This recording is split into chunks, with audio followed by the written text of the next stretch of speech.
A win that should have been simple until it wasn't. When the Ninth Circuit issued its decision in Baird versus Bonta earlier this month, Second Amendment watchers treated it as one of the biggest surprises of early 2026. A three-judge panel struck down California's decades-old open carry ban, ruling that prohibiting public carry violated the right to bear arms under the Constitution. In plain English, the Ninth Circuit, historically hostile to the Second Amendment, admitted the obvious. Open carry existed at the founding, was practiced through Reconstruction, and could not simply be erased by modern politics. That alone would have been enough historic news for a month. But then, something bizarre happened. Not only did the state of California petition the Ninth Circuit to rehear the case en banc, but the winner also asked for en banc review. The plaintiff, who just won, asked the court to wipe out their own victory and rehear the case before a much larger, much less friendly panel. That rarely happens. And in the 2A world, it might be a first. If you're new here, go ahead and subscribe. We cover the law, the cases, and the real-world impact, not the headlines. And this one deserves attention because a quiet procedural move at the Ninth Circuit could change how gun rights cases move toward the Supreme Court for years. Section 1. How we got here. Baird versus Bonta began in 2019 as a challenge to California's effective ban on open carry in counties with populations over 200,000 in population. California had progressively shut down open carry since the late 1960s, starting with Ronald Reagan's Mulford Act, in response to Black Panther demonstrations at the state capitol. First loaded open carry was banned, then open carry was banned in 2012. By 2013, California was functionally no carry without a government permission slip. The Ninth Circuit's January ruling reversed that, at least for the panel's moment. Two judges agreed the historical record was clear. Open carry was common, protected, and baked into both founding-era and Reconstruction-era traditions. Under Bruin's test, California produced no historical analogs to justify its modern ban. Absent that, the ban failed. For gun owners, it was the first meaningful Ninth Circuit win on carry in decades. For constitutional law, it was the textbook Bruin. Short takeaways. Open carry has deep historical roots. California offered no analogs, and Bruin demanded them. The Ninth Circuit panel applied the law as written. Section 2. Why the case mattered nationwide. Ninth Circuit territory is massive, stretching from California to Alaska to Hawaii. That geography alone makes carrying cases in the Ninth significant. But the real significance is procedural. If a Second Amendment case survives at the Ninth, especially post-Bruin, it creates a conflict with jurisdictions like the Second, Third, and Fourth Circuits that have resisted Bruin's enforcement. Conflicting circuits are jet fuel for Supreme Court review, and Baird could easily have become a vehicle for redefining permit requirements, open versus concealed distinctions, public carry in urban environments, government discretion in licensing. In short, Baird wasn't just about California. It was a national blueprint question. Does the Second Amendment protect the ability to carry without a permit? And if so, how far does that logic extend? Section 3. California pushes back. When California lost at the three-judge panel level, nobody in the 2A community was shocked by what came next. The state immediately moved to have the case reheard en banc, a legal maneuver that hands the issue from 3 judges to a much larger group, and pauses any momentum the winning side just gained. In the gun law world, delay is often as valuable as a win because it keeps the status quo in place while constitutional arguments get dragged out for months or even years. California framed its argument around public safety. They warned the Ninth Circuit that restoring open carry would cause chaos, fear, and instability, especially in busy urban areas. That messaging tracks with how the state has historically defended gun restrictions, not by focusing on text, history, and tradition, which Bruin requires, but by leaning into social predictions and emotional forecasting. Meanwhile, states like Nevada, Arizona, and others already have open carry without any of the doomsday scenarios California described. So California's move wasn't really about legal clarity, it was about time and optics. Rehearing en banc offers both. It slows down the road to the Supreme Court, and it signals to other anti-carry states that California intends to fight to preserve its licensing regime for as long as the courts will let it. Section 4. The twist nobody expected.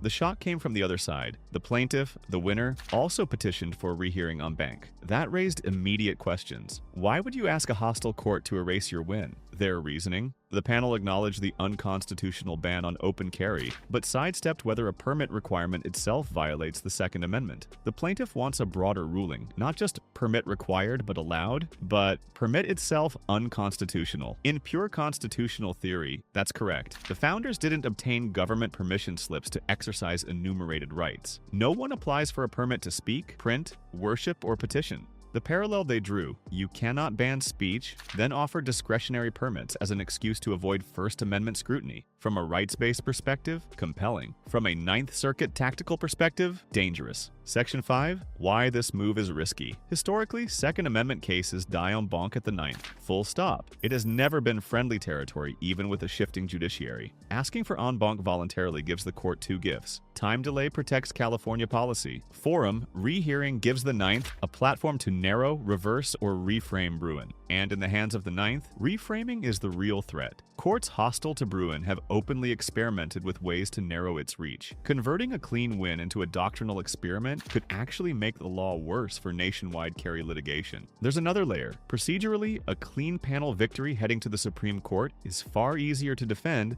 than a contested en banc opinion, where the court is speaking with multiple voices, multiple concurrences, and multiple dissents. In litigation, clarity is currency. En banc destroys clarity. Section 6. On Banc History. For anyone new to appellate law, en banc is not just a procedural step. It is where most Second Amendment wins go to die at the Ninth Circuit. The court's historical pattern is unmistakable. A three-judge panel may recognize a constitutional defect, strike down a regulation, or expand the definition of a protected right. But once the full bench steps in, the momentum shifts. The legal standard changes from principle to politics, and victories become easier to dilute. In open carry litigation, the stakes are especially high. The Ninth Circuit has spent nearly 2 decades treating carry as an outlier right, not an ordinary civil liberty. That mindset shaped decisions on permits, training mandates, magazine capacity, and sensitive place zones. Baird disrupted that narrative by stating plainly that banning open carry violates the Second Amendment. En banc review now becomes the choke point where that disruption will either be solidified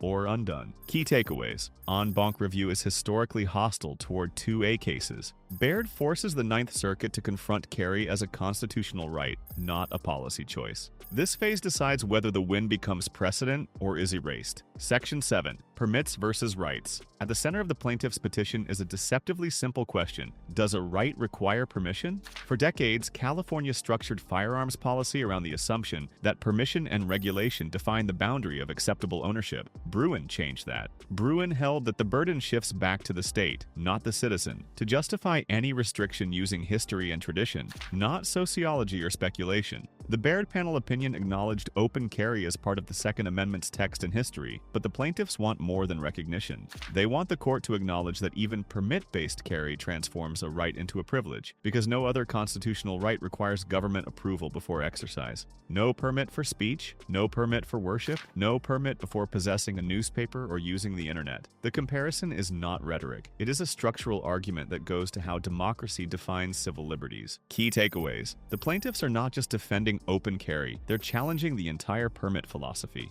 Bruen changed the burden of proof and exposed how little historical support permits have. If this argument succeeds, it reshapes both open and concealed carry frameworks nationwide. Section 8. California's strategy. California's petition is not defensive, it is strategic. If the Ninth Circuit keeps the narrow panel ruling, California loses open carry but keeps control over concealed carry systems, training, fees, and sensitive place designations. That outcome would be painful but manageable. If the panel ruling expands to include permits, California loses more than a statute. It loses its regulatory blueprint. By pushing for en banc, California seeks to move the entire issue back into a procedural fog where complex litigation thrives and public attention fades. The state's long-term strategy has always been the same. Avoid clean constitutional questions and force challenges to unfold across multiple lawsuits, each slower than the last. It is not about winning every battle, it is about shaping the battlefield so that victories arrive late and benefit fewer people. Key takeaways. California is playing long-game litigation, not short-term defense. Narrow losses are acceptable, structural defeats are not. This strategy influences Washington, Oregon, Hawaii, New Jersey, and other aligned states. Section 9. Supreme Court looming. Every major Second Amendment case now has a Supreme Court shadow. The justices have shown selective but decisive interest in firearms cases, particularly when circuit splits form or when lower courts sidestep Bruen.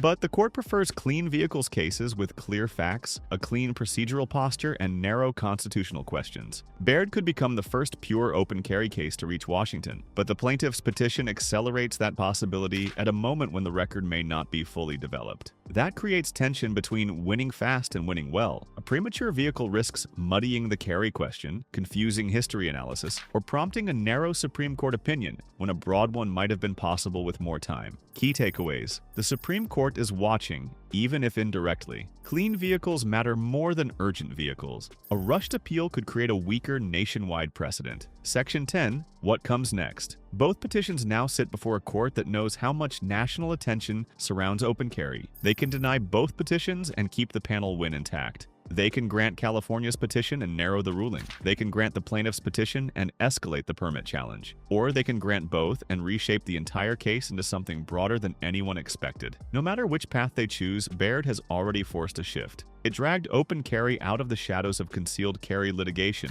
and treated it as a constitutional issue instead of a policy debate. It forced California to defend bans using text and history, not hypotheticals. And it forced the Second Amendment community to acknowledge that rights and strategy sometimes collide in uncomfortable ways. Key takeaways. The outcome now depends on strategy, not just doctrine. Win or lose, open carry is now part of the constitutional conversation. The case proves that litigation in the Bruin era moves in bigger and faster cycles. The slow revolution. Constitutional change rarely looks like a single ruling. It looks like pressure points, trial balloons, petitions, denials, and unexpected wins from places nobody anticipated. Baird is that kind of case. What started as a challenge to an open carry ban now sits at the intersection of permits, history, litigation strategy, and Supreme Court timing. Gun policy is no longer just about laws. It's about who controls the conversation and how fast the courts are willing to rewrite old assumptions. Whether Baird ends in a clean win, a fragmented loss, or a future Supreme Court showdown, it confirms one thing. The Second Amendment fight has moved beyond the abstract. It now lives in paperwork, petitions, and en banc chambers. And the results increasingly shape how ordinary people carry in the real world. If you care about where the Second Amendment goes next, this is not a case to ignore. And if you're watching closely, make sure you stay subscribed because the next phase could arrive faster than anyone expects.